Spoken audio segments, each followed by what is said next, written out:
Buenas noches, estimados maestros.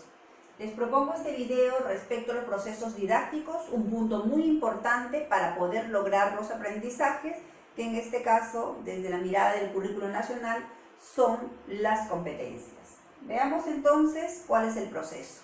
Todos conocemos y todos sabemos que una sesión de aprendizaje tiene esa secuencia didáctica, o los momentos como los conocemos, ¿no? El inicio, el desarrollo y el cierre.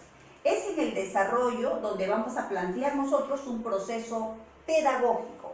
El proceso pedagógico mira al enfoque general, que en nuestro caso, en nuestro país viene a ser el enfoque general por competencias.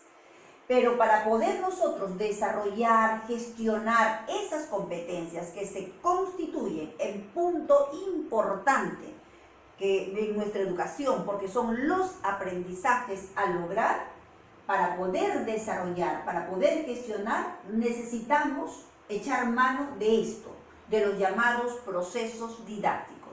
Estos procesos didácticos, ¿a dónde miran? ¿A dónde responden? Responden a esto, responden al enfoque del área.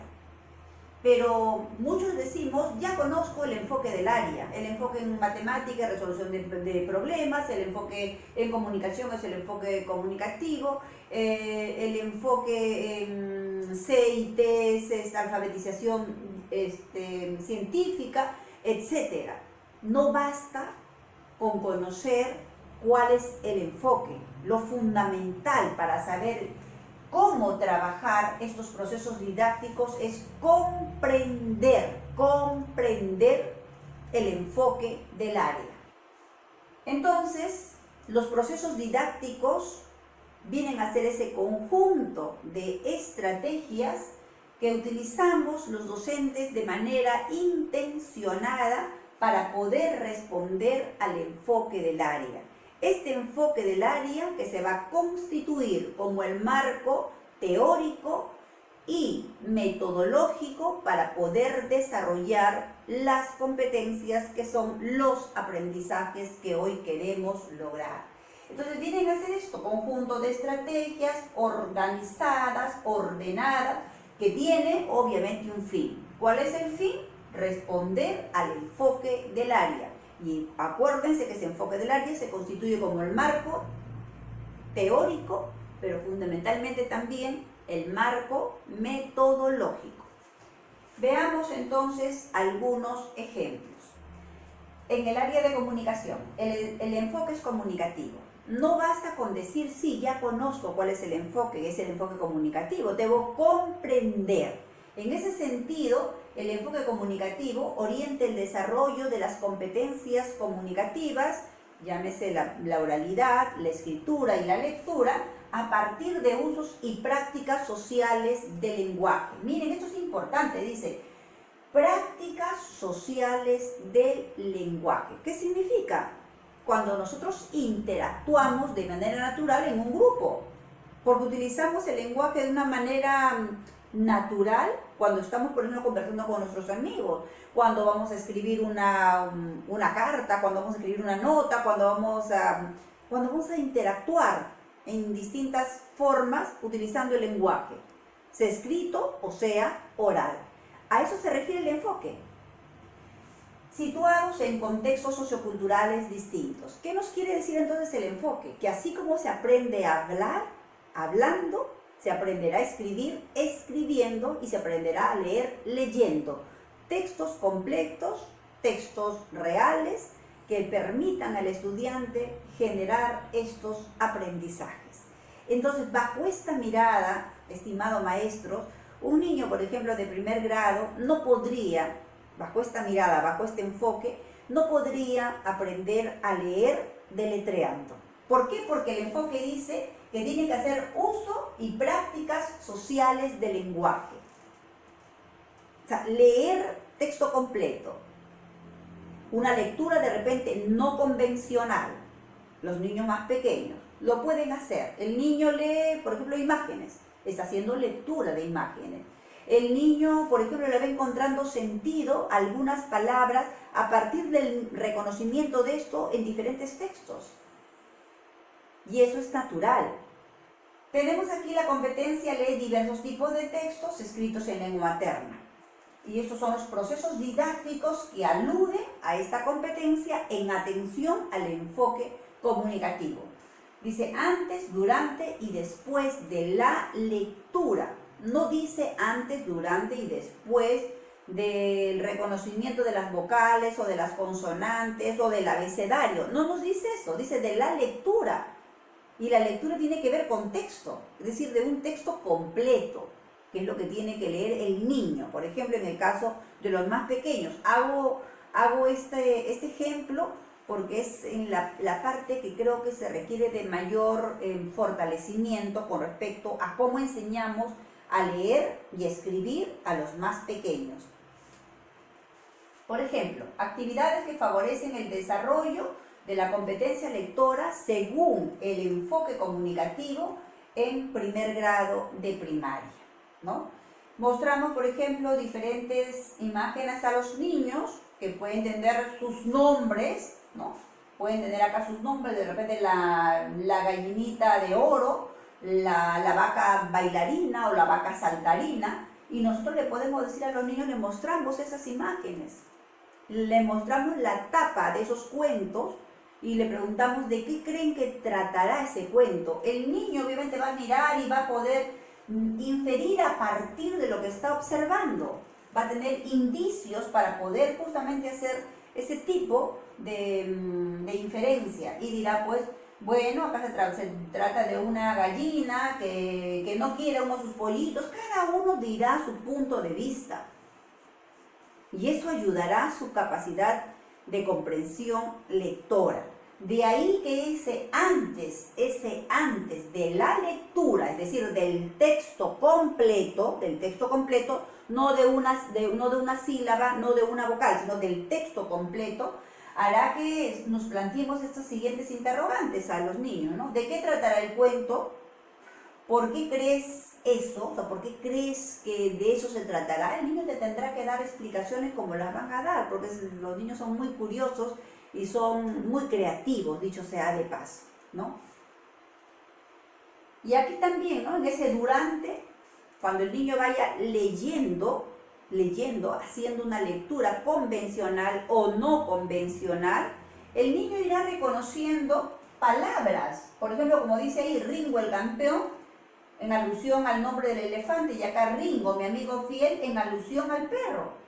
Entonces el niño dirá, ah, Ringo, se escribe así Ringo, acá dice Ringo. ¿Por qué? Porque ya lo escuchó, ya lo leyó, ya lo vio aquí en ese cuentito. Y al momento de encontrar este otro cuento, al momento de proponerle este otro cuento, el niño hará esa relación, hará esa asociación e irá entendiendo todo esto. Entonces entenderá que Ringo es un nombre que se le puede dar a un elefante como se le puede dar a un perro, o de repente a otro elemento, a otra persona, no sé. El niño va a ir entendiendo, va a lograr comprender eso. Eso es importante, maestros. Entonces, bajo este enfoque no tenemos por qué trabajar este mes, por ejemplo, la M, este otro mes la P, este otro mes la S, luego las trabadas. ¿Se recuerdan eso? Ya no va más eso, porque bajo este enfoque no se puede trabajar de esta manera. Este enfoque dice texto completo. El niño puede leer una trabada, sí, porque podemos decir el día del trabajador, le podemos poner, y le mostramos una lámina de diferentes trabajos y le decimos al niño, mire, estamos mostrando acá imágenes del trabajador. El niño estará asociando. El niño tiene que asociar eso. Entonces ese es el enfoque que se plantea hoy desde el currículo nacional. Y así también esto, ¿no? Vamos mostrándole, por ejemplo, diferentes cuentitos, le vamos leyendo. El niño cuando coge dice, voy a coger, profesora, esto, voy a leer Los Tres Cerditos. Y uno dice, ¿y cómo lo aprendió? Si yo no le he enseñado trabada. No les he enseñado trabada, pero el niño por asociación va relacionando estos elementos, ¿no? El conjunto de fonemas que va teniendo a su vez estas grafías y las va reconociendo. Y ahí va aprendiendo a leer, entendiendo, o sea, ¿qué significa esto? ¿Qué significa esos tres cerditos? Va a tener una representación para él, ¿no? Y ahí cuando hablamos, por ejemplo, del significante y del significado, o sea, ese significante, los 3 cerditos tienen un significado que para él son pues 3 chanchitos, ¿no? 3 chanchitos, que va a tener esa representación. Así mismo con Caperucita, con Alicia en el País de las Maravillas, etc. Y después de la lectura, ¿qué puede hacer el niño? Puede hacer muchas cosas. Podemos utilizar diferentes estrategias para garantizar que el niño haya comprendido esa lectura. Por ejemplo, mandarle a dibujar pasajes de lo que más le gustó de la lectura. Puede dibujar, puede hacerlo, como también puede responder preguntas, pero hay que buscar maneras más lúdicas, más interesantes para la edad de los niños, para que estos puedan justamente aprender a leer. Bien, ahora veamos otro ejemplo de una de las áreas cuyos procesos didácticos no están explicitados en ningún documento curricular aún, pero que a la luz del análisis, de la investigación, ya hemos visto cómo poder trabajar y responder frente al área y cuáles serán lo que se constituya como los procesos didácticos para poder trabajar. Veamos. El área Educación para el Trabajo, ¿no? Más conocida como EPT. El enfoque, el emprendimiento, que puede ser social, que puede ser también económico, etc. Este considera al estudiante, este enfoque, como un agente social y económico activo, que es capaz de crear y gestionar impactos positivos en su entorno. ¿Qué nos quiere decir con estas palabras que están remarcadas y resaltadas en negrita? Que para que el estudiante pueda crear y pueda gestionar impactos positivos en su entorno, ¿no? Lo que tiene que hacer primero es detectar alguna problemática, alguna demanda no atendida en esa localidad para proponer algo innovador, ¿no? Para ello, llevar a cabo una iniciativa colectiva, es decir, un trabajo con sus compañeros, ¿no? En conjunto, a través de un proyecto de emprendimiento. En este pone en práctica sus capacidades para la empleabilidad. Competencia, gestiona proyectos de emprendimiento económico y social. ¿Cuáles son los procesos didácticos que responde a esta competencia y a su vez responde al enfoque de EPT, que viene a ser el emprendimiento? Estos procesos didácticos van a estar constituidos por las mismas capacidades que van a permitir desarrollar la competencia. Así tenemos, por ejemplo, que crea propuestas de valor como un primer paso. Ese primer paso tiene que ver con la identificación de alguna problemática, de alguna demanda no atendida en el medio local, para poder ver cómo se responde frente a ello. O sea, con qué proyecto de manera creativa, es decir, algo innovador, algo que todavía no existe, para poder dar solución a esa problemática o a esa demanda no atendida. Luego aplica habilidades técnicas que tiene que ser y tiene que ver con el manejo de teorías, con el manejo de herramientas, etcétera, para poder justamente generar ese proyecto innovador. Luego trabaja cooperativamente, o sea, ese emprendimiento requiere de la participación activa de un conjunto de personas que va a venir a ser un grupo de trabajo en el cual se va a delegar diferentes funciones en atención a las habilidades de cada uno de los integrantes.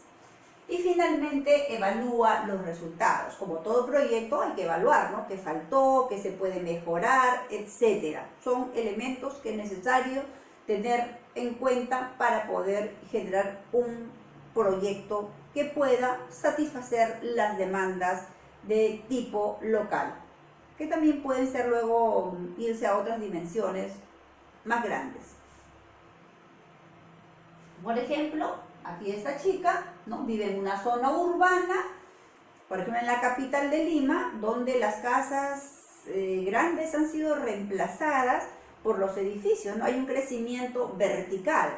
Entonces imaginemos que esta estudiante está mirando, ¿y ahora qué hacemos? Porque tenemos, por ejemplo, muchas familias ahora que vivir en un espacio de 60 metros cuadrados, en un espacio de 50 metros y hasta de 40 o 45. Entonces, ¿qué se hace ahora? ¿Dónde van los muebles? Hay una problemática, hay una situación a la cual responder, ¿verdad?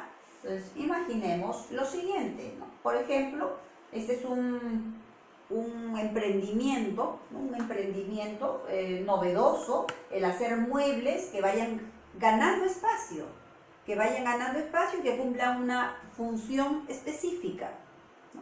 Por ejemplo, se piensa en esto.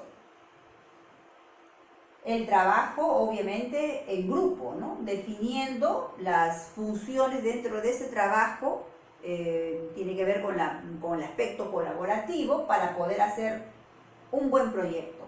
Y finalmente, evalúa los resultados del proyecto de emprendimiento. Esa evaluación que tiene que ver qué es lo que faltó, qué podemos mejorar, etc.